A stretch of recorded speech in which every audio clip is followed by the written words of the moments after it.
Good morning students. कैसे हैं आप लोग? मैं भी बहुत अच्छा हूँ। चलिए, तो आर्टिकल की कड़ी को आप लोग की परीक्षा जो आगामी जो परीक्षाएं आप लोग के सामने है उसको देखते हुए हम लोगों ने आर्टिकल का एक सीरीज शुरू किया था, उसी को कंटिन्यू करते हुए देखते हैं। क्योंकि हम लोग 13 तक कंप्लीट कर चुके थे, 14 से देखते हैं। A first step in a rational solution to any problem is the recognition that problem exists. तो बोलिए आपका आंसर इसमें क्या होगा?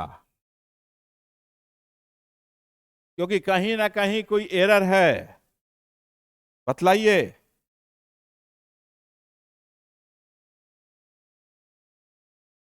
यहां मान के चलिए कि नो एरर है, नो एरर। क्योंकि बैंकिंग वगैरह में 5 ऑप्शन रहता है और एसएससी में 4 ऑप्शन, आप सभी जानते हैं। खैर एनीवे, बोलिए क्या होगा?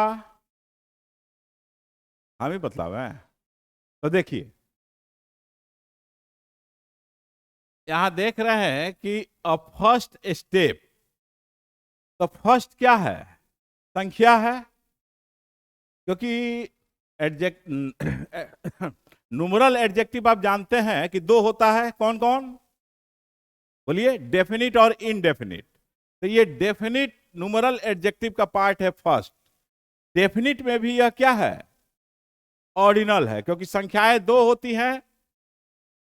देखिए इसको, आंसर आपको यहां पर फर्स्ट के पहले क्या हो जाएगा?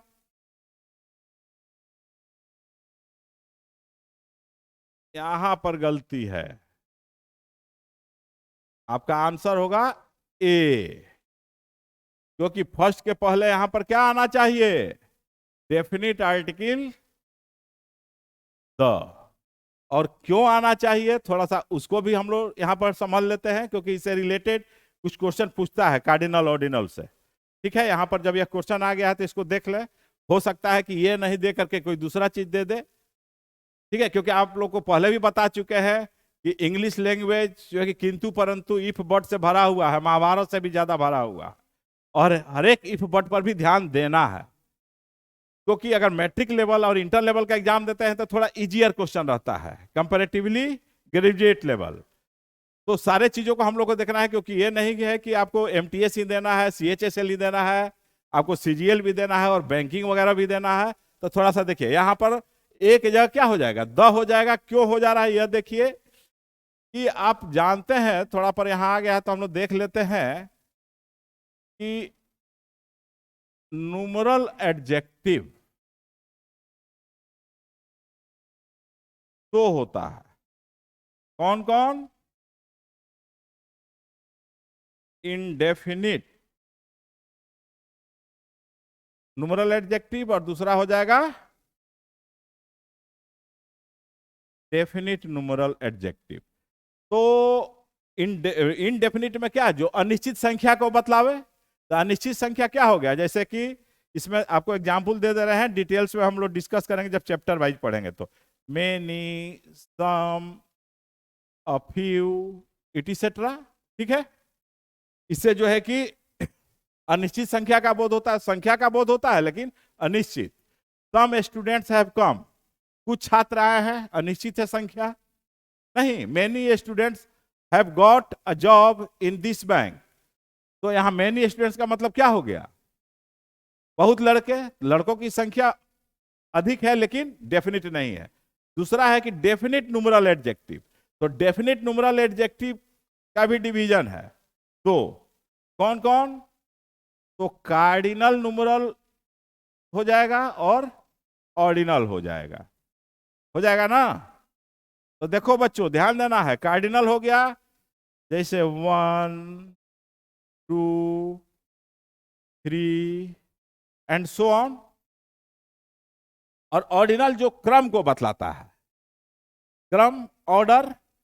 तो ये हो जाएगा फर्स्ट, सेकंड, थर्ड, लास्ट,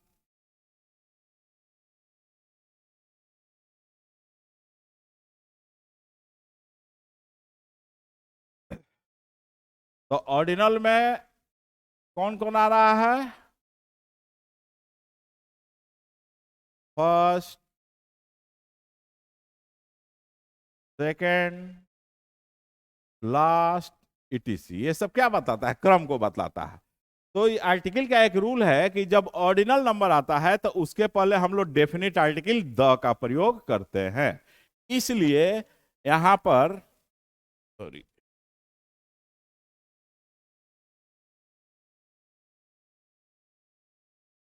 हाँ देखो, यही क्वेश्चन था, फर्स्ट, सेकेंड, लास्ट, ये सब।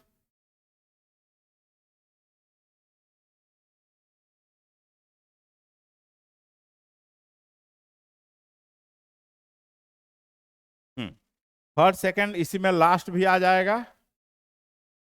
ठीक है, यही ना था? हाँ, तो देखो, तो ऑर्डिनल नंबर के पहले हम लोग डेफिनेट आर्टिकल द का प्रयोग करते हैं, इसलिए यहां पर क्या होना चाहिए? ए फर्स्ट स्टेप के जगह द फर्स्ट स्टेप होना चाहिए, इसलिए आपका आंसर हो जाएगा ए।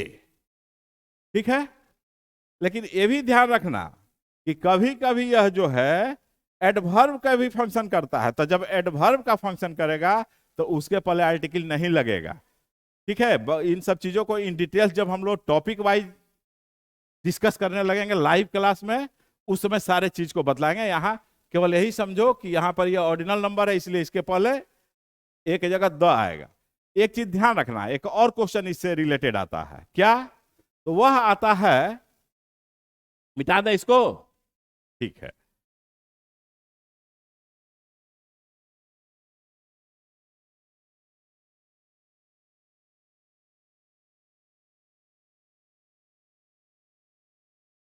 तो अभी हम लोग क्या देखे कि ऑर्डिनल नंबर के पहले द लगता है। एक और क्वेश्चन इससे रिलेटेड आता है, उसको देखो कि ऑर्डिनल, जब दो ऑर्डिनल एंड से जुड़ जाते हैं तब क्या होगा? Ordinal plus and plus ordinal. तो अभी तो बताया जा रहा था कि ऑर्डिनल के पहले क्या लगता है? द लगता है, लगता है ना? अभी बतलाया है।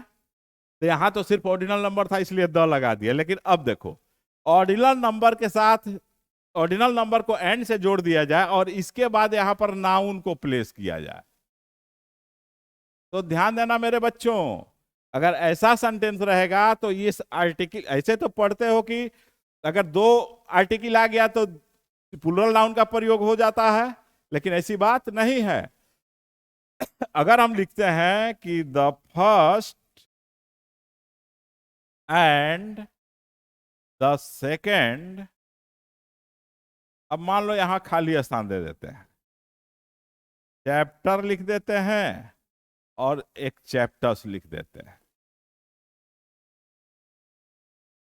अब चैप्टर होगा कि चैप्टर्स होगा, है ना बात? यहां भी क्या है? ऑर्डिनल ही है, लेकिन यहां पर नाउन प्लेस कर दिए, तो नाउन सिंगुलर होगा कि प्लूरल, ये भी ध्यान देना है। तो ध्यान देना कि जब, हाँ थोड़ा कोल्ड कफ है खैर कोई बात नहीं है, इसको समझो। तो जब दोनों के पहले द रहेगा तो यहां पर नाउन प्लूरल नहीं सिंगुलर होगा, ये गलत हो जाएगा। तो वैसे स्थिति में फिल इन द ब्लैंक्स में भी होगा तो वहां पर ध्यान देना होगा, या कॉमन एरर में भी होगा तो उस पर भी ध्यान होगा, सेंटेंस इंप्रूवमेंट में होगा तो ऑर्डिनल के पहले आर्टिकल के पोजीशन को देखना होगी कहां पर दिया हुआ। अब मान लो कि एक द को हम हटा देते हैं, अब यहां पर ये हट जाए, इस ऑर्डिनल के पहले द हटा देते हैं, तो अब हम यहां पर बिना आर्टिकल का ये हो गया कि यहां पर द रहेगा plus ordinal and plus ordinal, तो अब यह नाउन पर क्या फर्क पड़ेगा, क्या अंतर होगा? तो ध्यान देना होगा कि जब दोनों ऑर्डिनल के पहले आर्टिकल हो तो सिंगुलर नाउन हो जाता है, तो जब एक ऑर्डिनल के पहले होगा तो यहां पर प्लूरल काउंटेबल नाउन का प्रयोग किया जाएगा। तो अगर इसी सेंटेंस को द फर्स्ट एंड यह हम हटा देते हैं इसको, तो अब यहां पर क्या हो जाएगा? बोलो, चैप्टर्स हो जाएगा। तो इस चीज को ध्यान देना, क्योंकि ये ऑर्डिनल से ही रिलेटेड है, जो इस प्रश्न में था उसी से रिलेटेड ये भी चीज है, तो ये सब चीज को भी जानना होगा। ठीक है, बाकी सब हम लोग डिस्कस करेंगे जब chapter wise live class start करेंगे। अभी हम लोग यूट्यूब चैनल केले स्टडी जो है कि ये आप लोग यूट्यूब पर देखिए, ठीक है। और केले लाइव जो है कि शुरू होगा, केले ऐप आप लोग जब डाउनलोड कीजिएगा तो उस पर जो है कि लाइव क्लास हम लोग शुरू करेंगे, ठीक है। लाइव क्लास शुरू करेंगे तो हर एक को चैप्टर वाइज, मिसलेनियस, क्योंकि चैप्टर वाइज तो एग्जाम में नहीं आएगा, तो लेकिन चैप्टर वाइज जब कॉन्सेप्ट क्लियर रहेगा तो मिसलेनियस बनाने में मेरे बच्चों बहुत आनंद आएगा, कोई प्रॉब्लम ही नहीं रह जाएगा तुम लोगों को, चाहे वो किसी तरह का क्वेश्चन हो, किसी तरह का, क्लोज पैसेज से रिलेटेड हो, फिल इन द ब्लैंक से रिलेटेड हो, कॉमन एरर से रिलेटेड हो, कुछ भी हो, कोई प्रॉब्लम नहीं रह जाएगा, ठीक है। That's all today.